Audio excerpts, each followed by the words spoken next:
안녕하십니까. 소년이야기 감독 변주현입니다. 네, 소년이야기는 가출 아동 청소년에 대한 이야기인데, 아동 청소년이라고 그러면 이제 12세, 13세, 그러니까 초등학교 6학년, 중학교 1학년.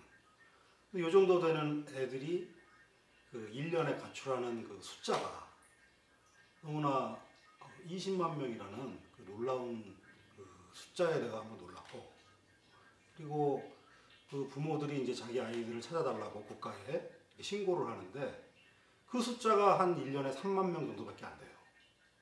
그러니까 17만 명이라는 갭이 생기는데 부모들이 찾지를 않는 거죠. 자기 아이들을. 그게 너무 저로서는 굉장히 놀라운 점이었어요.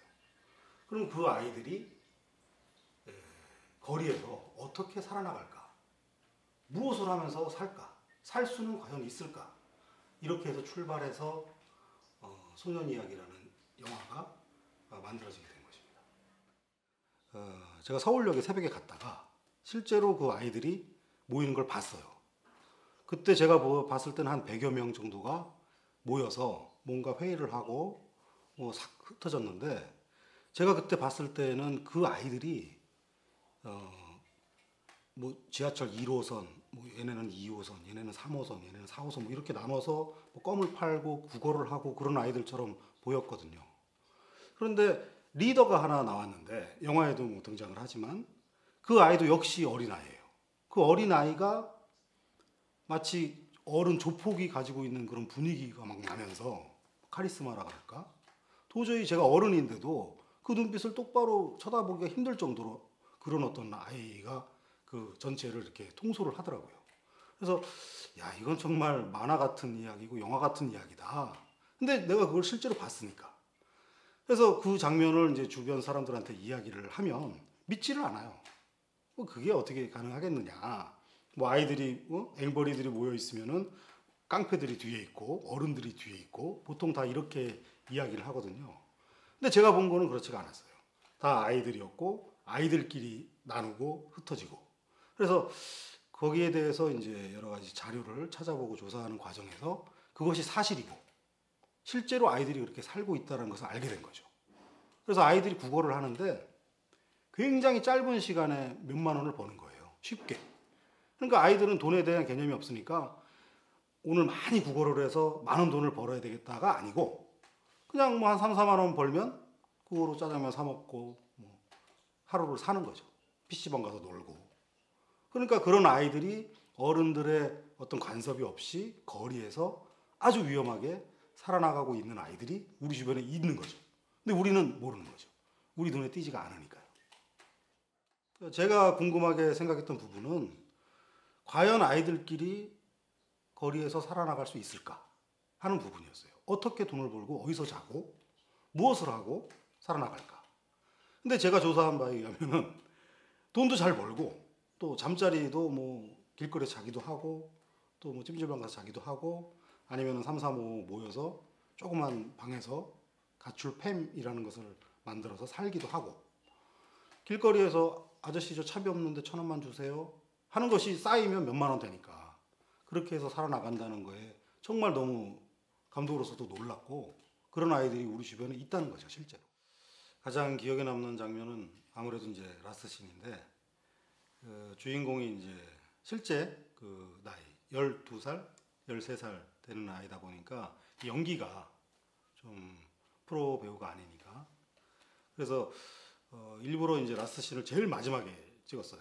그래서 그 주인공에게 제가 너가 여태까지 영화를 찍으면서 그 내용을 다 스토리를 다 아니까 엄마는 너를 찾지 않고 너는 엄마가 찾아주기를 기다리고 있는데 엄마는 찾아주지 않고, 네 친구는 집에서 찾아서 집으로 돌아가고, 네가 겪은 집을 나와서 겪은 이런 모든 일들을, 그리고 네가 앞으로 어떻게 살아나갈지 모르고, 제가 어떤 주지를 않았거든요. 앞으로 어떻게 된다라는 그런 걸 주지 않았기 때문에 이런 상황에서 너는 어떤 기분이 드니? 라고 이제 던져줬어요. 그 주인공 친구한테. 그래서 자기의 그런 감정을 가지고 이렇게 달려가는 장면을 찍었는데, 이제 나중에 이제 편집실에 와서 보니까 그 배우의 표정이 굉장히 뭐라고 표현할 수 없을 정도로 제 마음에 들더라고요. 그래서 너무 그 아이가 이 주인공과의 감정 그 교류가 잘 됐구나. 그래서 내가 이 영화를 만들면서 이 아이들과 교감을 하면서 참 좋은 어떤 영화의 어떤 흐름을 이 아이들이 타고 왔구나 하면서 굉장히 만족스러웠던 기억이 있습니다. 이 소년 이야기의 시나리오가 완성된 것은 2005년도예요. 굉장히 오래된 됐는데 이 영화가 촬영이 된 것은 2011년에 촬영을 했고 편집하고 후반 작업이 또 한 1년 정도가 걸렸어요. 그래서 발표는 2013년 2월에 발표를 하게 된 거죠. 독립영화다 보니까 협조를 못 받아요. 지금 우리 소년 이야기 같은 영화는 그 지하철에서 아이들이 이제 앵벌이라고 하는데 구걸 행위를 하는 장면이 많이 있어요. 그러다 보니까 지하철 공사라든가 뭐 협조를 안 해주는 거예요. 그리고 서울영상위원회가 있는데 거기에 시나리오를 제출을 해서 여러 가지 장소를 이제 도움을 받아야 되는데 전부 거절당했어요. 이제 가출 청소년을 다루는 영화고, 그러니까 좀 사회의 밝은 면을 다루는 영화가 아니고 사회의 좀 어두운 면, 그 어른들이나 어떤 사회에서 감추고 싶은 부분을 이렇게 조명하는 영화다 보니까 협조를 못 받았어요. 그러니까 지하철에서 구걸을 하는 장면을 찍어야 되는데 지하철 협조를 못 받고, 파출소에 잡혀가는 장면을 찍어야 되는데 파출소 장소 협찬을 못 받고, 그리고 청계천에서 아이들이 놀아야 되는데 청계천 협조를 못 받고, 그러니까 단 한 군데도 협조를 받은 적이 없어요. 그러니까 독립영화를 찍을 때 이제 저희들 애로사항이 편안하게 들어가서 촬영을 하고 나왔으면 좋겠는데 들어가는 것 자체가 안 되게 되니까 그런 것은 정말 힘들더라고요. 그래서 촬영 내내 도둑 촬영이라 그러죠. 도둑 촬영을 했고 주 무대가 서울역인데 서울역에서 허가를 안 해주니까 서울역에 가서 조금 촬영하다가 쫓겨나고 또 조금 촬영하다가 쫓겨나고 뭐 이런 것이 반복되다 보니까 감독으로서는 이제 스태프들이나 배우들한테 너무 미안하고 그것이 시간을 많이 잡아먹고 또 힘을 빠지게 하고, 그래서 이제부터는 좀 독립영화도 어떤 그 사회의 어두운 면을 다룰 수도 있는 거잖아요. 밝은 면을 다룰 수도 있는 거지만, 그래서 지금 아직까지도 그런 소재를 가지고 허가를 해주고 안 해주고 하는 것은 너무 후진적이다, 문화적으로. 우리나라가 영화적인 어떤 그 대단히 성공을 거둔 나라라고 외국에서도 다 인정을 하고 있는데 내부적으로 이런 것들이 개선이 돼야 또 영화가 발전할 수 있는 것이 아닌가 이렇게 생각합니다.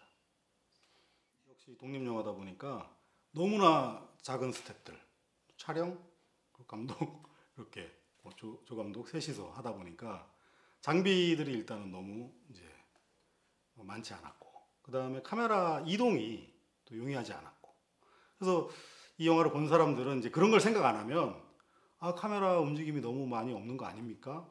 너무 좀 요즘에 좀 이렇게 굉장히 버라이어티하고 스펙터클하게 영화를 찍는데 거기에 비해서 카메라 움직임이 너무 적지 않습니까? 라는 얘기 들었을 때 좀 감독으로서 속상하더라고요. 뭐 많이 하고 싶었는데 여건이 그렇지 않았기 때문에. 그런데 그런 영화가 아니다 보니까 그냥 그 아이들의 이야기 속에서 그냥 천천히 흘러가지만 그 안에서 조금 이렇게 느껴보자, 무겁지만 그 안에서 한번 그 아이들의 감정을 느껴보자 하는 것이 또 제 생각이었습니다.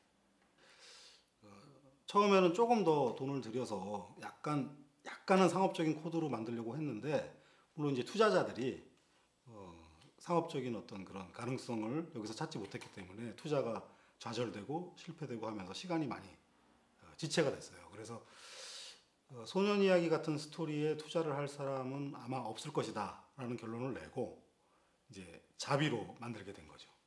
자비로 만들다 보니까 전체적인 것이 모든 게 다 축소되고 그러다 보니까 이제 영화가 좀 열악해지는 그런 결과가 되는 거죠. 근데 영화가 아무래도 상업적인 거기 때문에 뭐 누구나 다 영화에 투자를 할 때는 자기가 투자한 금액 이상을 기대를 하잖아요.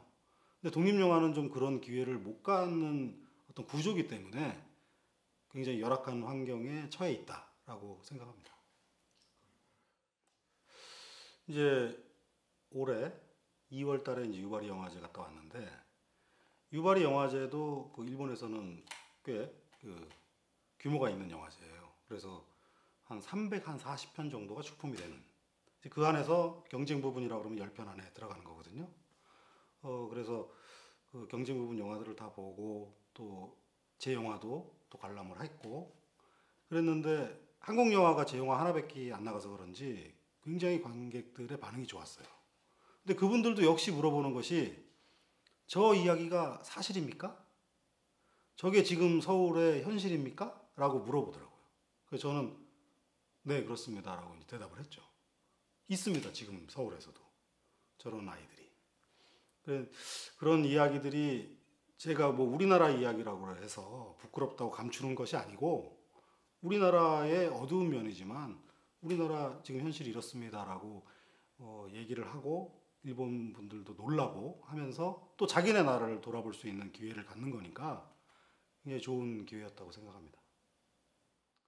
소년 이야기는 독립영화고 그리고 상업영화가 아닙니다. 그래서 이 영화는 사회적인 문제를 고발하는 영화고, 그리고 우리가 미처 돌아보지 못하는 그런 가출 아이들, 아동 청소년들의 이야기가 우리 주변에 있다는 것을 이 영화를 보시면서 관객들이, 아, 이게 정말 사실이구나, 이런 일이 있구나라는 것을 좀 알아주셨으면 하는 바람입니다. 이제 먼저 독립영화를 배급할 수 있고 상영할 수 있는 공간, 인터넷상에서 만든 그 인디고 굉장히 축하드리고 응원합니다. 독립영화가 1년에 굉장히 많이 만들어져요. 우리나라에서는 연간 장편, 단편, 중편까지 합하면 500에서 600편 정도가 만들어지는데, 실제로 극장에서 관객과 만나는 영화는 20편에서 50편 사이, 그러니까 5%에서 10% 정도가 되는 거죠. 그럼 나머지 95%, 90%는 없어지는 거죠. 한 군데서도 상영해보지 못하고 그냥 사라진다는 거거든요. 너무나 안타까운 거기 때문에 그런 어떤 인디고를 통해서 전 세계의 관객과 독립영화가 다이렉트로 만날 수 있다는 것은 너무나도 정말 반가운 일입니다. 축하드립니다.